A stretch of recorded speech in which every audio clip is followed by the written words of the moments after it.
¡Que viva Venezuela! Siéntese, por favor.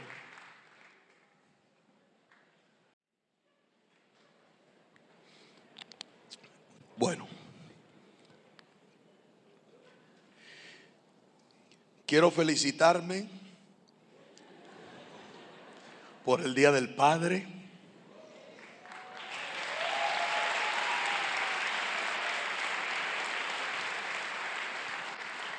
Y creo que el tema que vamos a hablar hoy tiene mucho que ver con los padres, esa pareja que Dios estableció como marco y norma para instruir y enseñar a las próximas generaciones.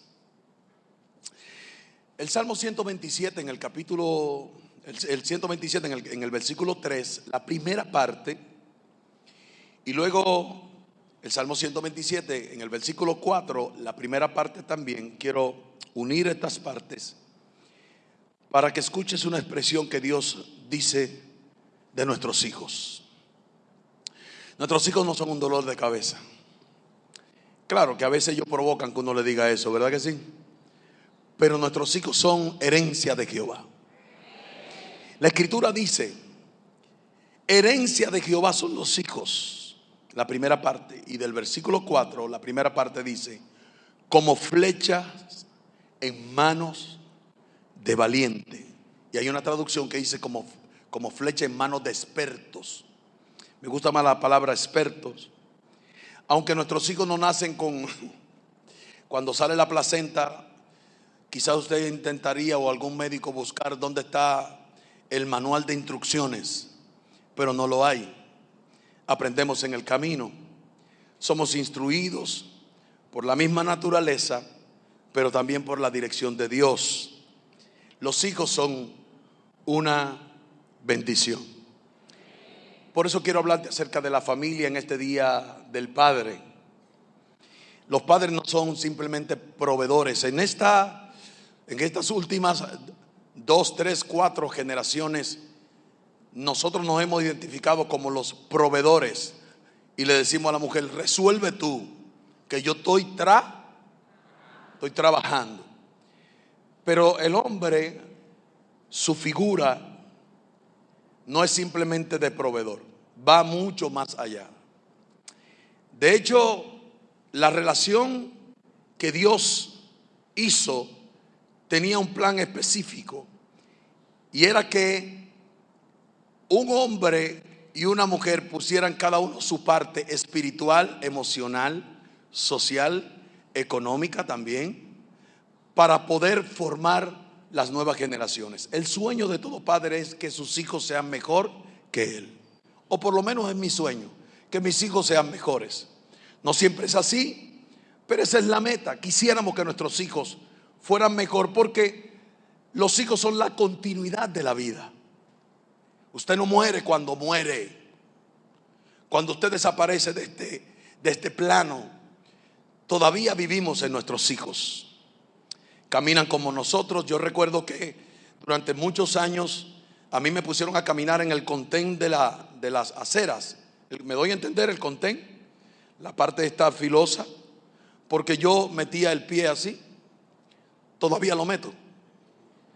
Entonces, cuando yo me ponían a caminar, porque no había dinero para comprarme zapatos especiales, y a alguien se le ocurrió decirle a mi mamá que me pusiera a caminar por el contén. Así que mientras todo el mundo caminaba por la acera, el negro iba por la calle para ver si enderezaba los pies. El problema es que yo vine a descubrir tarde que mi mamá metía el pie izquierdo y mi papá metía el derecho. Por eso yo camino así. Entonces, a veces estoy caminando y me acuerdo y aquella expresión que decía mi papá: endereza el pie, endereza el pie. Entonces yo, bueno, enderezo el pie, pero sigo metiendo porque no puedo andar así tampoco. Es un ejemplo por decir, pero la realidad del asunto es que nuestros hijos son producto de lo que nosotros hemos formado en ellos. Son un CD en blanco que vas grabando, y al final ellos van a repetir la historia que nosotros le enseñamos. Y ese fue el plan de Dios. El plan de Dios es unir positivo y negativo para poder producir electricidad. Si no hay positivo o no hay negativo, va a haber un problema. Por eso es que tenemos tantos problemas en América Latina, y tengo que hablar de mi continente, porque los otros solamente uno lo visita, pero supongo que tienen el mismo problema. Hay tantos problemas con la sociedad, con los jóvenes, con las nuevas generaciones. Por eso vemos cada día una corrupción aún más amplia de lo que ya había. Porque cuando falta uno de los dos, hay un desbalance. Y hay algo en ti que Dios colocó, mujer, que el hombre no tiene, que tú debes depositar en tus hijos, sean varones o sean mujeres. Igualmente en el hombre hay algo en nosotros que está colocado allí. Bueno, yo no soy médico, no soy médico, pero la ciencia nos enseña el asunto del ADN, y gran parte de lo que somos o lo que somos es producto de lo que fueron o son nuestros padres. Por eso herencia de Jehová son los hijos, no es un dolor de cabeza, y como flecha en manos de expertos, así son los hijos. Dios es un Dios de generaciones y Él va pasando de una generación a otra. Por eso nos manda a enseñar, a instruir, a canalizar, a formar a nuestros hijos, para que el próximo núcleo familiar de la próxima generación, que son los próximos 40 años, sean hombres y mujeres mejores que nosotros. ¿Cuántos quieren que sus hijos sean mejores? Yo quiero que mis hijos tengan mejor empleo. Quiero que sean hombres de ciencia. Yo no lo fui. Quisiera que mis hijos estuvieran mejor preparados que yo, porque me voy a sentir orgulloso, honrado de tener hijos que pasaron de una generación a otra y lograron superar etapas las cuales yo viví. Ahora, Satanás, el enemigo de los hombres, enemigo de Dios, como él entiende que el fundamento del hogar, de la familia, que fue la primera institución que Dios creó, nada más y nada menos que Dios creó, este ser diabólico ha diseñado planes para destruir tus hijos, los míos. Ya tenemos muchachos en las calles destrozados y destruidos, pero ahora Él quiere venir por nuestros hijos. ¿Se lo vamos a permitir? Satanás está detrás de tus hijos. ¿Se lo vamos a permitir? No se lo vamos a permitir. ¿Sabe por qué? Porque nosotros tenemos las herramientas suficientes para instruir, canalizar, proteger, cuidar, sostener el tesoro que Dios nos ha dado. Por eso nos manda a enseñar. Por eso tu familia es tan atacada, porque Satanás está en contra de ella. Los grandes problemas y los grandes males del mundo son producto de problemas familiares. Pues en el hogar es donde se forma y se instruye y se traspasa de una generación a otra toda esta información. Por eso el hijo del borracho, ¿qué es? Tiene que ser borracho. Es lo que aprende. Siempre pongo el ejemplo de José José, el cantante. ¿Cuántos recuerdan a José José? El cantante José José, se le cayó la cédula más de uno otra vez. Debí nombrar, no sé, a Shakira, será entonces. José José, una de las voces más hermosas que yo he escuchado. José José tenía a su padre que era alcohólico. Y José José cuenta su experiencia, o contaba su experiencia. Él murió hace unos años atrás. Y él contaba que cuando su padre murió, cuando lo llevaron al funeral, al entierro, cuando vino de regreso a su casa, lo primero que hizo fue pasar por una licorería y comprar una botella de tequila y colocarla en el centro de la mesa de la sala. Él en ese momento no entendió qué estaba haciendo, pero estaba haciendo algo de generación a generación. Algunos predicadores enseñan que los principios de maldiciones son demonios que pasan de una familia a otra. Particularmente yo no lo creo. Yo he llegado a la conclusión que el principio de maldición es el principio de enseñanzas malditas, enseñanzas que llevan a nuestros hijos a cometer nuestros errores y a cometerlos muchas veces peor. Por eso tenemos que cortar, tenemos que impedir que las maldiciones generacionales de conductas aprendidas se detengan en el hogar. Tenemos que darle buenos ejemplos a nuestros hijos, porque el Señor nos manda a eso. En este tiempo el enemigo busca desaparecer todo vestigio de Dios, de la obra de Cristo, del corazón de nuestros hijos.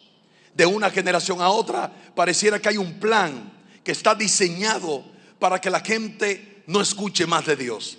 Ya no estamos preocupados por los países comunistas o los países ateos, sino que incluso naciones que sus fundamentos fueron establecidos a través de la palabra de Dios, hoy en día parecen más ateos que los propios ateos.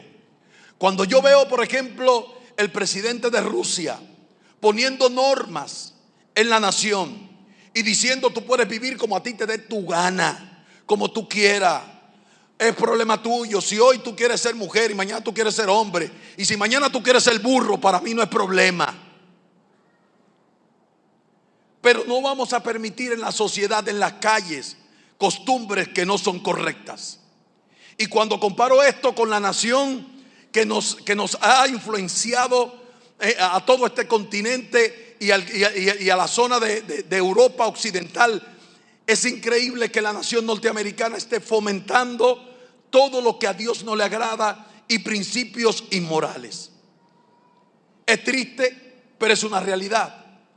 Leyes que aprueban los congresistas, esos viejos que tienen hijos, que tienen nietos, que tienen bisnietos, y están aprobando leyes para consumir drogas como marihuana, por ejemplo. Y hoy en día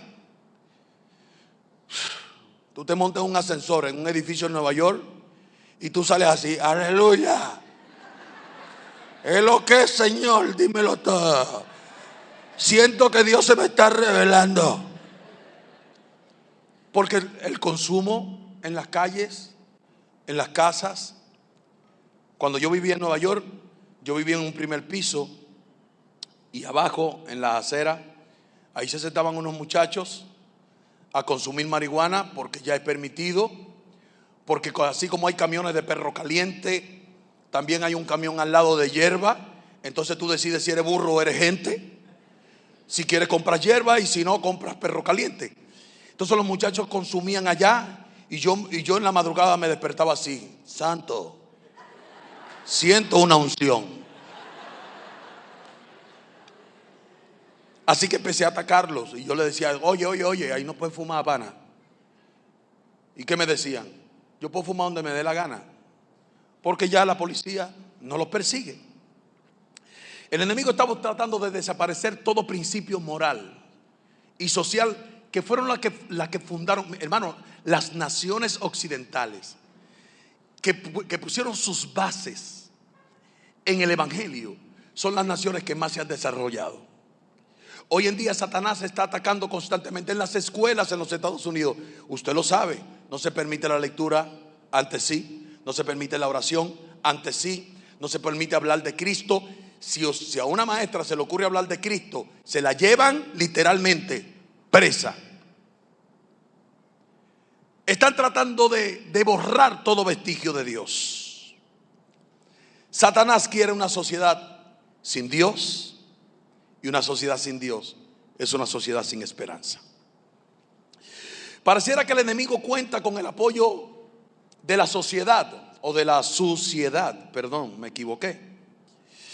Usted está viendo en redes sociales, lo está viendo en la televisión, cómo se promocionan antivalores, influenciados para nuestros hijos, para influenciarlo, inyectando malas costumbres, normas que no deben ser. Y eso lo que a la larga va a producir es una anarquía. El Nueva York que yo conocí cuando viví no es el Nueva York que yo dejé hace 2 semanas. Realmente es impresionante el desorden que habita en esa ciudad. Es triste que se insinúa que son los venezolanos, y es realmente porque no nos conocen. Porque si hay un pueblo culto en este continente, son los venezolanos y los colombianos. Esa es la verdad. Duélale a quien le duela, eso es real. Los venezolanos han mostrado, los venezolanos que salieron aquí fuera del país con sacrificio, porque el venezolano nunca fue inmigrante, siempre fue turista. Y producto de la situación que se ha vivido en los últimos 7 años, han tenido que emigrar y salir, y ha salido de todo. Pero hoy en día se culpa en Perú, se culpa en Ecuador, se culpa en Chile, se culpa en Argentina, se culpa en los Estados Unidos.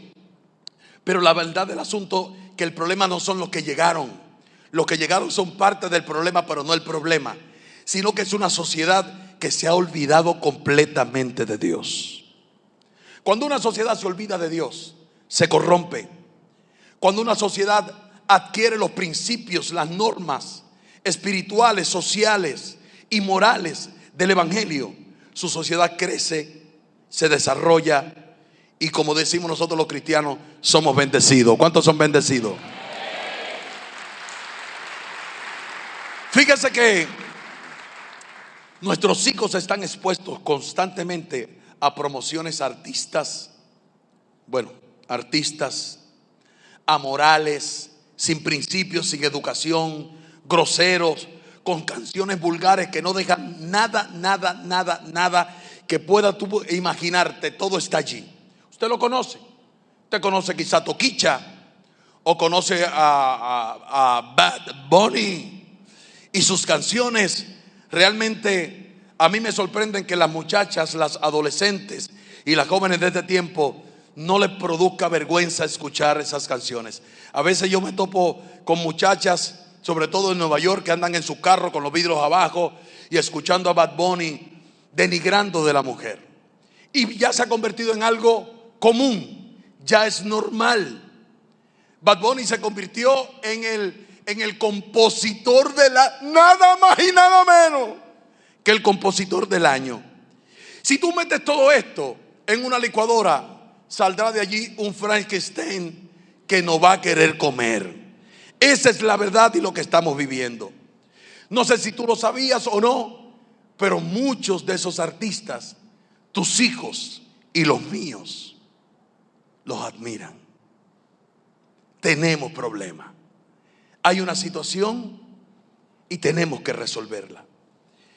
Los hijos de aquellos que no conocen a Jesús, la gran mayoría están perdidos. Satanás viene por nuestros hijos. Y pregunto de nuevo, ¿se lo vamos a permitir?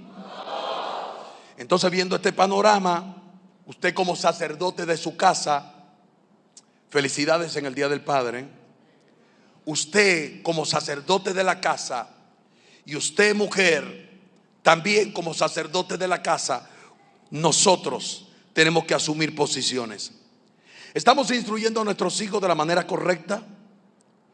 ¿Tenemos nosotros preparando a nuestros hijos para las próximas generaciones?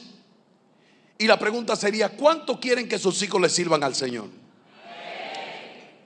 Tus hijos no tienen que ser predicadores y pastores, ni misioneros en el Himalaya. Tus hijos, donde Dios lo ponga, allí pueden ser hombres y mujeres de bien, de testimonio. El abogado, el ingeniero, el médico. Si tus hijos son llamados como gente que va a dedicarse al ministerio, gloria a Dios también. Amén. Ahora, para que se cumpla el plan de Dios en tus hijos y en los míos, tendremos nosotros que tomar decisiones en serio. Tendremos que proteger a nuestros hijos. Tendremos que buscar la forma, la manera que Dios nos dé sabiduría, inteligencia para poder cubrir a nuestros hijos hasta que crezcan y se vayan, porque los hijos se tienen que ir de la casa. ¿O no? No, porque hay muchachos que la mamá le está diciendo, ¿cuándo te vas a casar? Mamá, estoy muy joven todavía. Pero mi hijo tiene 58 años y no te has casado. Pegado ahí a la teta de la casa. Porque dicen, espérate un momentito, me sale más barato aquí. Aquí tengo cama, tengo cuarto, televisión, internet y la nevera llena, pan de guay. Yo me quedo aquí. Pero tenemos que formar nuestros hijos para el futuro, para que cuando salgan sean hombres de bien. No hay cosa más maravillosa que encontrarte a alguien en la calle que te diga: usted es el padre de, y tú le digas: sí. Wow, qué hombre, qué mujer, qué testimonio, qué vida. Son un ejemplo esos muchachos. Pero a veces tú te consigues con alguien que te dice: disculpe, ¿usted es el padre de fulano? No, yo no. ¿Por qué? Porque da miedo contestar, hermano. O porque usted va a tener que pagar la deuda, o porque lo andan buscando. Yo no sé si tú has escuchado una expresión que se llama almácigo o almacigo. Debe ser la expresión. ¿Cuántos la conocen? Levanten la mano, va a ver. ¿Cómo se pronuncia? Almacigo. Yo también lo sigo, porque se trata todo de internet. Los almacigos son lugares estratégicos de protección para las plantas. Cuando hablamos sobre agricultura, la Biblia habla mucho de agricultura. La Biblia hace mucha similitud entre la palabra de Dios y la siembra, la cosecha y la semilla. Los almacigos ayudan a desarrollar. ¿Lo dije bien? Los almacigos ayudan a desarrollar las plantas o semillas que son difíciles de cultivar sobre la tierra silvestre en el exterior. El hogar es un almacigo. Gracias por decir amén. Me encantó su apoyo. Los almacigos son un lugar temporal. Tu hogar es un lugar temporal para tus hijos. Los almacigos tienen un lugar temporal para la producción de plantas, vegetales, árboles que permiten controlar la temperatura. Eso hacen los almacigos. La humedad y los ataques de los insectos que podían destruir o dañar la planta o la semilla. Esa es tu casa. ¿Viste? Me aprendieron rápido. Esa es mi casa. Es un almacigo donde nosotros estamos teniendo control sobre nuestros hijos. No que tus hijos tengan control sobre ti, sino que tú tengas control no sobre ti, sino que ellos. Que podamos nosotros instruirlos en todo principio bueno, moral, social, educativo, que sean mejores que nosotros. Levante su mano y diga conmigo: mis hijos serán mejores que yo. Diga conmigo: mis hijos servirán a Dios. Denle un aplauso al Señor por eso.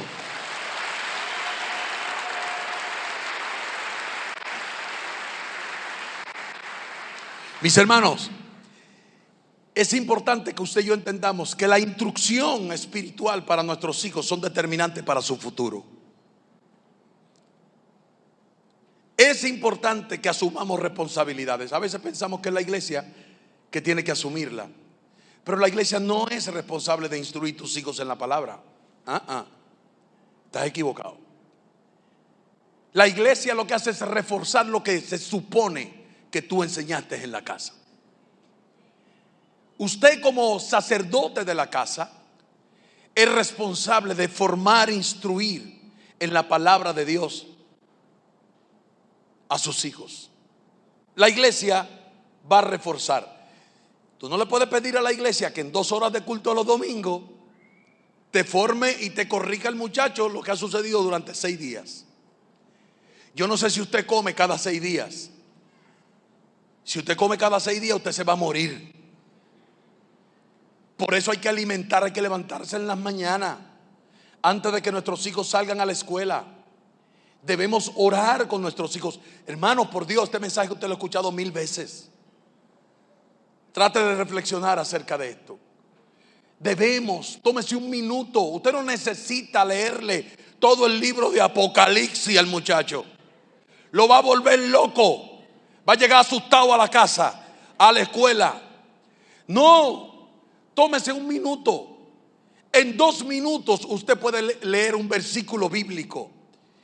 Y en 1 minuto puede hacer una oración de 30 segundos, 30 a la mitad, y mandar al muchacho ungido y lleno de Dios.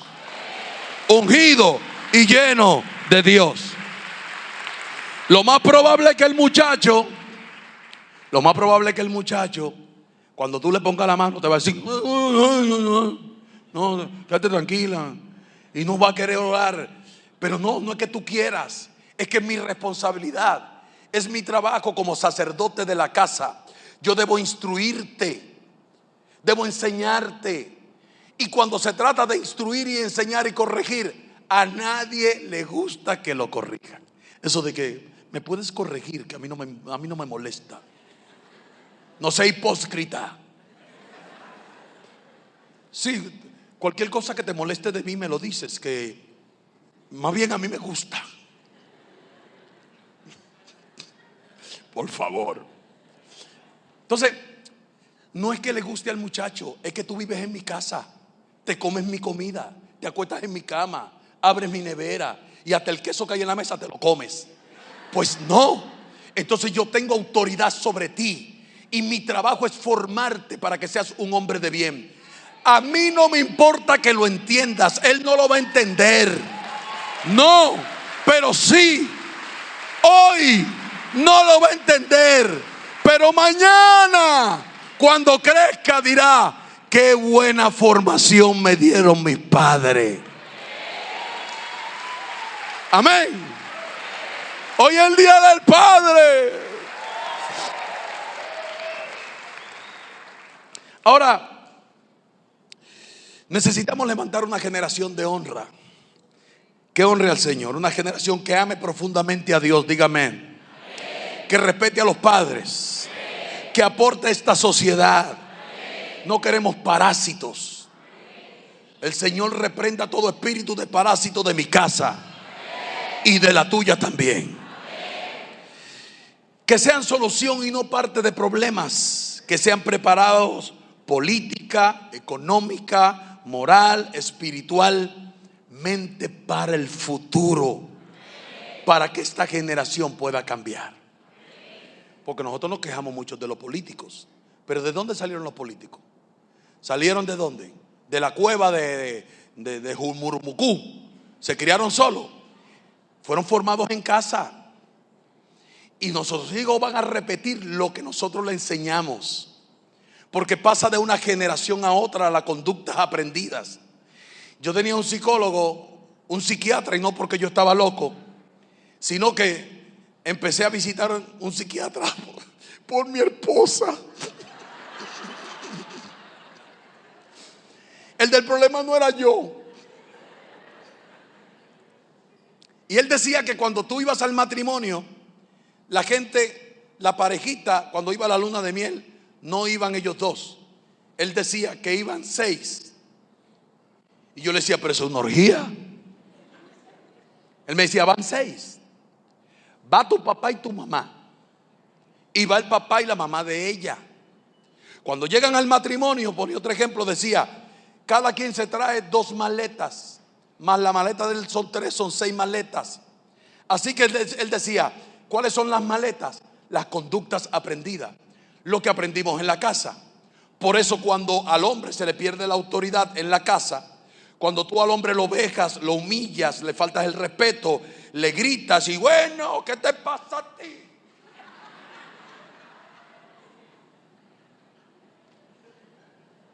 Tu hija está mirando. Y el subconsciente, a eso le llaman tálamo por casualidad, una cosa que está ahí, dije, aquí atrás.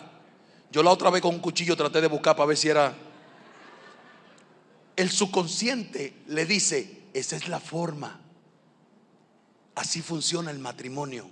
Así que cuando la niña se casa, busca practicar lo mismo que aprendió en la casa. Y cuando el hombre es abusivo, física, verbal y emocionalmente, los hijos, los varones están mirando y dicen: oh, mira cómo papá le habla a mi mamá. Así es que se merece una mujer. Y cuando se casan, llevan la misma escuela a la casa, a sus propios hogares, y practican de una generación a otra. Levante su mano y diga conmigo: hay que cortarlo. Haga así conmigo, así. Diga conmigo: chucutún. Hay que cortarlo. Todo principio de maldición. Déjeme decirle que la violencia física o verbal en el hogar es pecado. para que lo sepa. Si usted es abusivo con su esposa, si usted la trata como si fuera un trapo más en la casa, y tú le dices que tú eres tan bruta, ¿por qué tú eres tan bruta? Mi hermano, en serio, torpe, estúpida, que yo no sé cómo me casé contigo. Y tú pretendes que esta mujer en la noche chaca chaca chucu chucu. En serio, de verdad. Si yo tratara a mi esposa así, yo le voy a decir una cosa: yo no dormiría con esa mujer. Porque la mujer es una tecnología avanzada. Es una tecnología 2300.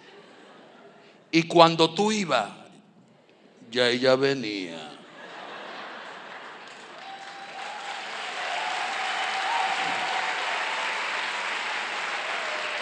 Entonces tú le dices bruta, estúpida, palabras disonantes, desagradables, la trata mal, y tú roncas con esa mujer. A mí me daría miedo.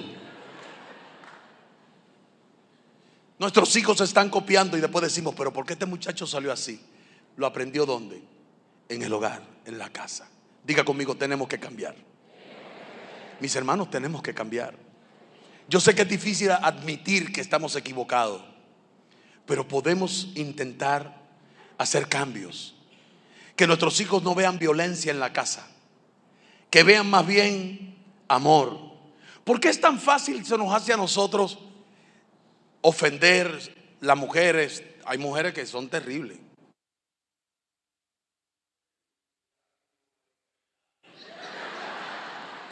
Yo espero que tú no seas casado, y espero en Dios que tu esposa no esté aquí.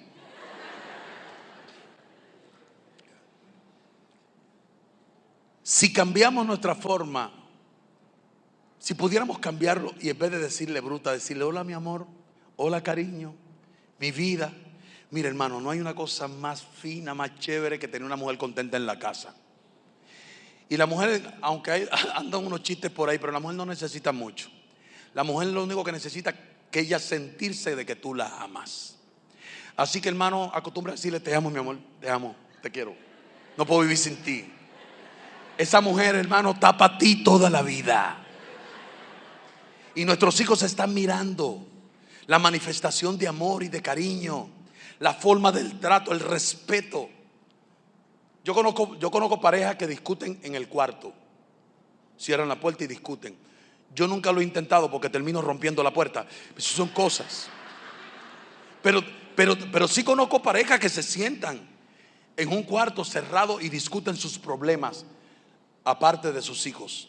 ¿Por qué? Porque no quieren darle malos ejemplos. Aprendemos más con los ejemplos que con las palabras. Mis amados, un día nos iremos y nuestros hijos ocuparán nuestro lugar, porque los hijos son la continuidad de la vida. Así lo diseñó Dios. Amén. Por eso debemos prepararlos para el futuro, darles herramientas para que cumplan el propósito de Dios en su vida. Porque todos los que estamos sentados aquí nacimos con propósito.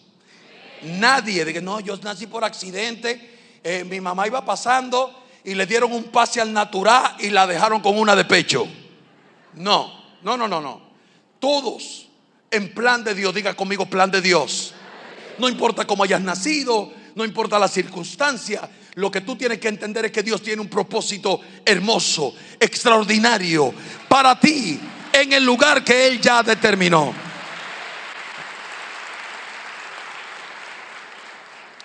Y ahora sí voy a leer la Biblia, Deuteronomio 6, versículos 6 al 9. Mire lo que dice: estas palabras que yo te mando hoy estarán sobre tu corazón. ¿Sobre qué? Sobre el corazón. Y las repetirás a tus hijos y hablarás de ellas estando en la iglesia. ¿En dónde? En la casa. Dice, y andando por el camino al acostarte y cuando te levantes, y la atarás como señal en la mano de los hijos de los vecinos. ¿No? Ay, que esta es la versión mía. Y la atarás como señal en tu mano, y estarán como frontales en tus ojos, y las escribirás en los postes de tu casa y en tus puertas. Esta palabra no era para ayer, esta palabra es para hoy, es para mí, es para nosotros. Amén. Mire, la Biblia está repleta, llena de los errores que cometieron los hombres de Dios. No te estoy hablando de los impíos, no te estoy hablando ni de los filisteos, ni los heteos, ni los jerejeos, ni todos los que son feos. Estoy hablando de los hijos de Dios que cometieron errores. Elí, el sacerdote Elí, era un descuidado, irresponsable con sus hijos. Los hijos hacían desorden en el altar y él se hacía el chivo loco. ¿Sabe qué sucedió? Pon el dedo así, diga conmigo: un día. Porque Dios lo único que necesita es un día para solucionar un problema. ¿Y usted sabe lo que hizo Dios en un día? Se los lambió a los tres. Se llevó a los dos hijos de Elí, y Elí también se fue con ellos. Vayan a vivir por otro lado. Samuel, que se crió con Elí y que vio el mal ejemplo y que tenía un corazón hermoso, el profeta Samuel, también se casó y debió corregir el error que él vio en los hijos de Elí y en el sacerdote Elí. No, Samuel hizo lo mismo. Por eso el pueblo consiguió una buena justificación para quitar a Dios de su trono y colocar a un humano. Se acercaron al profeta Samuel y le dijeron: tú estás viejo y la pelona ya te viene a buscar, y nosotros no vamos a permitir que tus hijos nos gobiernen, porque tus hijos no son como tú. Tus hijos no son con un corazón como el tuyo, sino que tus hijos son unos desordenados. Jacob también hizo lo suyo. Jacob descuidó su familia y metió entre la familia el celo y la contienda. Ese rollo de José, que los muchachos, los otros hermanos no querían saber de él, no es producto de coincidencia o de que iban pasando por allí. Es producto de enseñanza, donde Jacob le enseñaba a sus hijos que José y Benjamín eran lo que él más amaba. Que los hijos de la fea, de Lea. Bueno, Lea la fea entonces. Él los tenía, los quería, pero sus preferidos, ¿quiénes eran? José y Benjamín. ¿Por qué meto a Benjamín en el saco? Porque cuando José se encuentra con sus hermanos en Egipto, le dice: ustedes tienen más hermanos. Sí, tenemos un hermanito el menor. Y él le dijo: tráiganlo. Y dijeron: no podemos dejar aquí a Benjamín porque nuestro padre se va a morir. O sea, si le hubiesen dicho a Jacob: escoja uno, dice, de los otros llévese el que quiera, pero el chiquito no. Porque él tenía preferencia por José y por Benjamín. Mis hermanos, la diferencia entre hermanos produce conflictos internos, trae problemas, trae situaciones difíciles, trae odios, trae rencores. Quizás usted puede tener preferencia por alguien, pero mire, muti, cállese, no lo diga, no lo haga público. Eso que hacía mi mamá, que decía: tú eres la luz de mis ojos, y yo me ponía así, barrigón. Y eso me trajo problemas con mis hermanos. Eso no se hace. Dígale que está al lado: no se hace. No se hace. Me quedan ahí unos 6 minutos para terminar. ¿Sigo? Voy a recoger la ofrenda al final. En 6 minutos te voy a explicar algo aquí. Vamos a intentarlo. Diga conmigo: Coanim. Un Coanim. ¿Qué era un Coanim en el Antiguo Testamento? Un Coanim era un israelita, un hebreo descendiente de la tribu de Leví. No piense que yo soy profundo. Eso lo aprendí esta mañana. Descendiente de Aarón, hermano de Moisés. Dios constituyó a Aarón como el primer sumo sacerdote, y de sus lomos iba a pasar de una generación a otra el cargo. Los hijos de Aarón los nietos de Aarón, los trinietos, bisnietos y cuatrinietos. Y de una generación a otra iban a pasar. Así que esto que yo te llamo Coanín es un sumo sacerdote o un sacerdote o levitas. Los levitas fueron la tribu que Dios escogió para hacer todo el movimiento espiritual dentro del pueblo de Israel. Ahora, la palabra Coanín se traduce como, déjeme decirle por aquí, espérese, el que prepara. Diga conmigo, el que prepara. Eso es el Coanín, el sacerdote. Ahora, fíjese qué cosa más interesante. Usted es sacerdote en su casa, ¿sí o no? Los mudos están de este lado. ¿Son sacerdotes ustedes en su casa? Somos responsables. Lo que Dios nos dio no fue cualquier cosa. Nos dio un alma, hijos, herencia de Jehová. Y somos responsables. Y un día daremos cuenta ante Dios por nuestros hijos. El futuro de tus hijos y de los míos está determinado en el hogar, en los principios que enseñemos. No es en la escuela, no es en la iglesia. Los Coanín pasaban de una generación a otra. Aarón fue el primer Coanín o el primer sumo sacerdote. Miren lo que enseña la escritura. La importancia del Coanín. El Coanín tenía que enseñar estas cosas, o el sacerdote. La Torá. Tenía que revisar o probar que el cordero que iba a ser sacrificado tenía que ser perfecto. No podía tener ningún tipo de defectos, ¿ok? Porque a Dios se le da lo que bueno. Fuera de esto también, usted hoy en día no ve sacrificios en Israel porque no hay templo.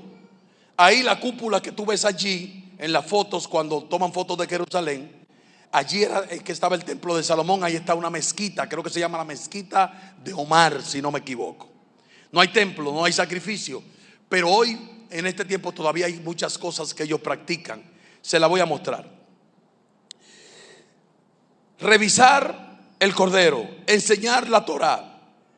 También la bendición sacerdotal durante este tiempo se practica. Jehová te bendiga y te guarde. Número 22. Recibir la ofrenda y redención que todo judío ofrece cuando le nace un niño. Usted recuerda que todo niño varón que abriera la matriz era de Jehová. Y lo que se hacía era que se llevaba el niño al templo y se cambiaba, había un canje, se daba por ofrendas. ¿Ok? Eso es un principio bíblico. También la bendición sacerdotal. Y como en la antigüedad también mantienen vigentes ciertas normas, hoy los Coanín, los sacerdotes hebreos, judíos como le llamamos nosotros, tienen todavía costumbre. Por ejemplo, los Coanín no pueden casarse con una mujer que no sea conversa al judaísmo. Prohibido casarse con una mujer divorciada, casarse con una viuda que no tuvo hijos, casarse con una mujer que nació de una relación prohibida. Las prohibiciones que le tienen a los Coanín, a los niños que vienen creciendo. Recuerde que le dije que pasaba de una generación a otra. Así que los padres tenían que instruirlos. ¿Recuerdan la historia de Sansón? Cuando tú lees la historia de Sansón, ve que Dios le dice: yo lo escogí a él, pero estas son las normas. No pueden tomar licor, no pueden acercarse a muertos. Hay un sinnúmero de cosas que no podían hacer. Prohibido contaminarse con el contacto de cuerpos muertos. Los sacerdotes judíos no van a cementerio. No pueden entrar a cementerios o a edificios que encuentren cadáver. Tratan de evitar los hospitales por la misma razón, en la medida de las posibilidades. Pueden estar en un funeral con esta excepción: si el fallecido es un pariente cercano, es decir, padre, madre, hermano, esposa, hijos, y la suegra no. Es broma. Los niños, hijos de los sacerdotes futuros, los Coanín, los niños pequeños, son instruidos en cómo vivir, qué hacer, qué no hacer, qué tocar, qué no tocar, qué comer, qué no comer, qué beber, qué no beber, dónde ir, dónde no ir, con quién relacionarse y con quién no. Eran cuidados, protegidos, eran separados porque eran santos. La palabra santo lo que significa simplemente y llano es separado. Es decir, Dios te escogió a ti y te separó para su gloria. Así que tú tienes una cara de santo que no te la despinta nadie. Aleluya. Ahora, ¿por qué en un tema de familia yo te estoy hablando de los Coanín? Bueno, la importancia del núcleo familiar en los hebreos, en los judíos, son determinantes. De una descendencia a otra es importante. Para un sumo sacerdote era peor. Lo peor para un sumo sacerdote era no tener descendencia, porque recuerde que iba a pasar de una generación a otra. Y si un sacerdote no tuvo hijo, su nombre se iba a perder en la historia. Ahora cuenta la historia bíblica que un hombre, un coanín, un sumo sacerdote, ¿estoy metiendo los pies? Sí, porque estoy viendo gente que está así que... Un sumo sacerdote oró durante 26 años. ¿Cuánto? 26. Esperando un milagro y nada sucedía. Nada. No pasaba. Era una vergüenza para una mujer hebrea no tener hijo, porque la veían como una mujer maldita, que Dios no la había mirado. Por eso Ana lloraba, porque Penina tenía como 34 muchachos y ella no tenía ninguno, y estaba preocupada, angustiada, y por eso oraba al Señor diciendo: dame un hijo. Y entonces iba donde el marido y le decía: dame un hijo. Y le decía: ¿qué tengo yo que ver con eso? Yo te doy a ti la mejor parte, te tengo la mejor casa, te atiendo mejor, yo te quiero, te amo. Y ella decía: no, eso está bien, pero quiero un hijo. Y por eso Dios le dio al profeta y sacerdote Samuel. Así que este Coanín, sacerdote, oraba 26 años, y a los 26 años, cuando miraba a la mujer y decía: tú estás más arrugada que una pasa, y la mujer le decía: y tú igualito, ya no hay chance, no hay oportunidad. Un día, cuando se presentó en el altar que iba a hacer el sacrificio, le apareció un ángel y le dijo: Jehová escuchó tus oraciones y Él va a contestar. Diga conmigo: Dios contesta. Mire lo que sucede. Le dice: el que van a hacer va a ser extraordinario. Te lo voy a parafrasear. Va a ser el que va a abrir el camino para el Mesías. Eso era determinante. Y entonces dice la Escritura que cuando sucedió eso, ellos estuvieron esperando. No se lo voy a contar completo, no tenemos el tiempo. Vamos a saltar algunas cosas. Dice la Escritura que le dio las directrices necesarias para que supiera cómo iban a formar al próximo ¿qué? Coanín, porque era hijo de un coanín, de un sacerdote. Así que lo vas a preparar de esta y de esta y de esta manera. Y dice la Escritura que nació. ¿Sabe cómo se llamaba? Johanán, Juan el Bautista. Ahora, para que eso sucediera, pasaron dos cosas. El milagro de Dios, porque la mujer era estéril, se manifestó. Es decir, que hubo una intervención ¿de quién? Divina de Dios. Intervención divina, el milagro. Pero para que Juan cumpliera su propósito en la tierra, porque todos tenemos un ¿qué? Propósito, tenía que ser formado, instruido, canalizado. Es que tú tienes una cara de coanín. Veo cara de sacerdotes aquí que son responsables de su casa y que están formando sus hijos para el futuro. Por eso hablo de esto, porque tú eres sacerdote, porque eres un coanín y porque Dios te ha entregado unos coanicitos para prepararlo. ¿Quién dijo amén? Santo, aleluya. Para que Juan cumpliera, tuvo que haber una intervención no divina, una intervención humana. ¿Quién crees tú que instruyó a Juan? un ángel que bajó del cielo y le hablaba. No, ese fue el trabajo de Zacarías y de Elizabeth. Fueron instruyendo, formando, canalizando, corrigiendo, amando, cuidando, alimentando, sosteniendo, hasta que el muchacho te ve como un héroe. Entre los 8, los 10, los 11, los 12, los 13, a los 14 te llega un día a la casa. ¿Qué pasó, mamá? ¿Cómo estás tú? Así llegó Juan un día. Mami, mira, tú sabes que los panas ahí vino ahí me invitaron por cumpleaños, una fiesta de rumba. Usted no va. ¿Por qué? Usted no va. Porque usted es un escogido. Usted es un apartado. Usted tiene propósito. Mis hijos no caminan por las calles de la nación como si fueran cualquiera. Tus hijos son hijos de Dios, propósito de Dios. Tus hijos son príncipes y sacerdotes que Dios estableció y te lo puso en sus manos para que tú lo prepararas.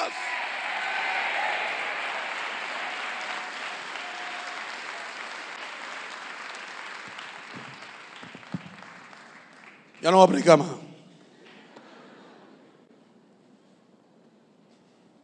¿Cumplió Juan su propósito? Sí. Porque tuvo padres que lo instruyeron, que lo corrigieron a tiempo. Si tú no corriges a tiempo, tus hijos te van a dar dolores. Dice la Escritura, no lo digo yo. Tenemos que corregir nuestros hijos. ¿Cómo sabemos que Zacarías y Elizabeth hicieron un buen trabajo? Lo sabemos. Solamente usted lee acerca de Juan, no es mucho lo que aparece, pero lo que aparece es poderoso. ¿Sabe por qué? Porque sale de la boca de Jesús. ¿Sabe qué dice Jesús de Juan? Dice que no ha habido en el pasado ni en el presente y no habrá tampoco en el futuro un profeta como Juan el Bautista. Eso no lo digo yo. Yo sé que usted prefiere a Elías, con cuchillo en la mano, cortando cabeza ahí 400. Pero Jesús dice que ni Elías ni Eliseo se comparan con Juan el Bautista. Eso me dice que los padres hicieron un trabajo excelente. Hicieron un trabajo excepcional. Ellos lo hicieron. Tú tienes las herramientas y yo también. Podemos hacer un trabajo excelente. ¿Que es sacrificado? Claro, te va a tocar más de una vez decirle al hijo: usted no va.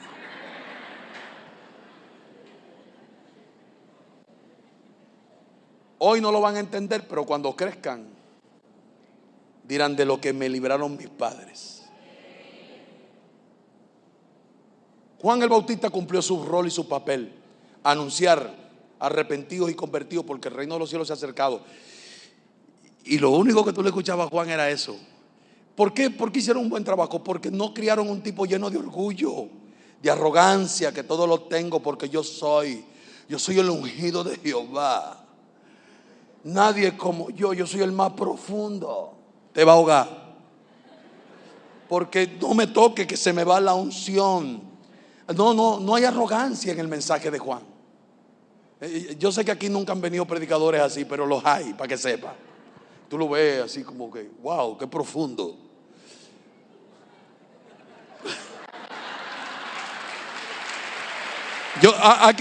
Gracias a Dios aquí no han venido. Gracias a Dios. Juan era humilde pero con carácter. Juan era humilde pero con carácter. Juan, una selfie ahí, por favor, y tal. Ven, yo me la tomo, pero muchachos, el que viene detrás de mí, papá, ese es el duro. Ese es el papi de todos los papis. Cuando ese llegue va a temblar la tierra. Oiga, Juan solamente hablaba de Jesús. Hablaba y cumplía su propósito. Y Juan era profeta, pero Juan también era sacerdote. ¿Por qué? Porque hijo de Coanín, Coanincito. Jesús tenía que cumplir los parámetros para mostrar que Él era el Mesías, ¿verdad? Y ya terminé el mensaje, aquí estoy. Mire qué cosa más tremenda. Jesús no nació en un pesebre porque no hubo donde cobijarlo, porque no había la clínica Caracas para que ella pariera allá. No, la Biblia dice así, la Biblia dice: no se encontró en el mesón, no hubo lugar donde tener el nene. Pero no, vaya más allá, un poquito más allá. Era porque había que cumplirse la palabra. ¿Qué era Jesús? Era el Cordero de Dios. ¿Dónde nace el Cordero? ¿En Clínica Metropolitana?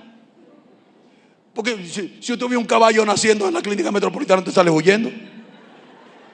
¿Dónde tenía que nacer Jesús entonces? Porque era un cordero. Pero después de eso había que revisar el cordero, ¿verdad que sí?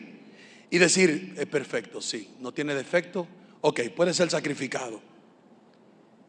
Pues Cristo nunca se presentó delante de un sacerdote,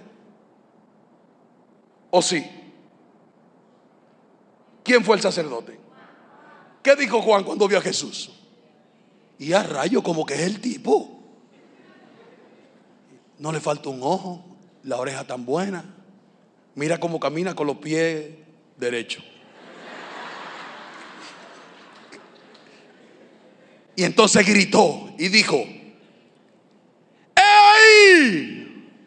¿Sabe quién se desató ahí? El Coanín. No el profeta, el Coanín. Mire la historia de Juan tan extraordinaria. ¿Por qué? Porque hubo padres que asumieron la responsabilidad de instruir a un hijo.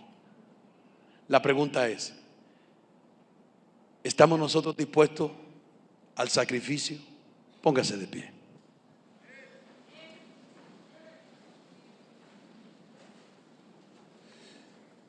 Tómese de la mano de su hermano. Me hubiese encantado pasar los nenes aquí, pero están en clase allá afuera, ¿verdad? Y levante su mano bien en alto y vamos a orar por la familia. Olvídese de las enfermedades. Dios obra allí en tu fe. En los problemas, las situaciones diferentes, Dios obra allí en tu fe y en su propósito. Nunca ore: Señor, resuélveme esto, y me lo resuelves ya, porque yo soy tu hija. Ore al Señor: Señor, en tu voluntad y en tu propósito. Vamos a orar por la familia. Padre, en el nombre de Jesús, te agradecemos tu presencia en este lugar. Hemos sido bendecidos con tu palabra y con tu corrección. Pedimos ahora por nuestros hijos, por la familia, por el hogar. Padre, pon en nosotros una unción de tolerancia. Pon un espíritu de amor que se manifieste, que no solamente se sienta, sino que sea manifestado verbal y físicamente en el hogar. Que nuestros hijos vean nuestro ejemplo como hombres y mujeres de bien.